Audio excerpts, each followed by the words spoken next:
What's up everyone on the internet? Thank you for making this video part. I'm so excited to upload this one for you guys because for this video we'll be taking a look at the next installment in DC Cinematic Universe, and that will be Wonder Woman 1984. So this movie was supposed to come out in late 2020 last year, but unfortunately we were in the middle of a pandemic, which then caused Warner Bros. To put this movie on HBO Max, which would then be released earlier this year. Well, I finally got a chance to watch the movie after so long, and I gotta tell you, I have mixed feelings about it. But before we get into the nitty-gritty, the movie takes place during the 1980s, where Diana has very well adjusted to a somewhat normal life as she mainly works in archaeology and still manages to protect the people of the city as Wonder Woman. At the same time, we also follow Pedro Pascal's character, who plays a businessman called Maxwell Lord and is at the end of his rope. That is until Diana and her friend Barbara find a magical rock that grants wishes. For Diana, she unknowingly wishes that Steve Trevor would come back, and just like that, Steve's back.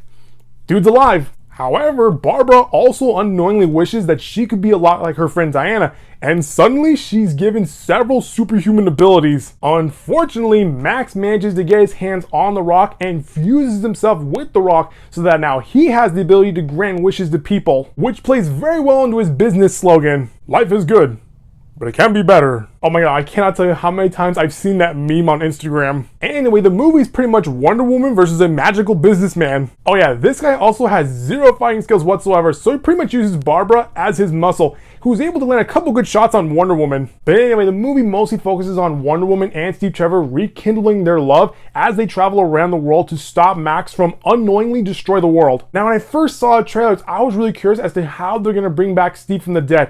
And after watching the film, I can almost buy into it.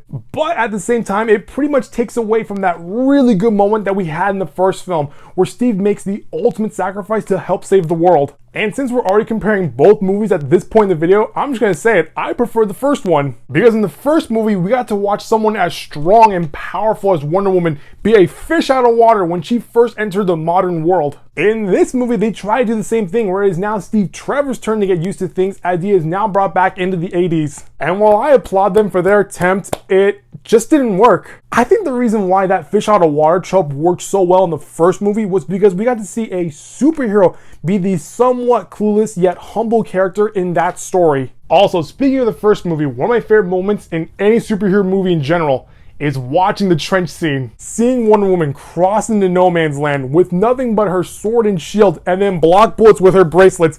Even I would charge into battle with her. Not gonna lie, I also get very choked up whenever I watch that scene. In Wonder Woman 1984, I don't think there's any moment in that movie that left the same impact on me. I feel like this movie was pretty much a step down from what we got in the first movie in terms of overall goal that the story had established. In the first film, we pretty much had to hunt down Ares, the god of war, across Europe during World War I. In this movie, we pretty much have to chase Max, the magical businessman, across the world, and also have to deal with Barbara, who's slowly turning into the cheetah. Now, when I first heard that we were going to get one of Wonder Woman's most notable villains, I got pretty excited. But seeing as how the movie mostly showed us Barbara using her newfound powers and then reveal her as a cheetah in the final fight, I gotta tell you, I was kind of disappointed. Now, I know the same argument can be made about the first movie, where we pretty much saw the same thing happen to Ares in terms of revealing the villain in front of the audience, but both cases are pretty different. For Ares, the story decided to trick us into making us believe that General Ludendorff was the god of war,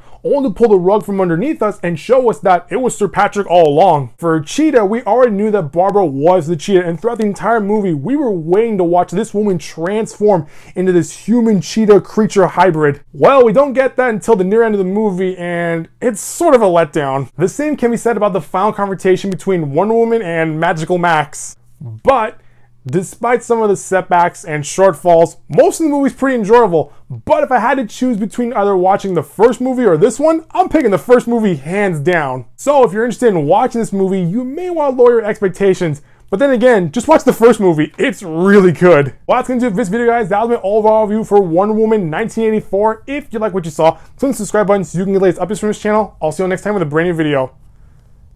Bye-bye.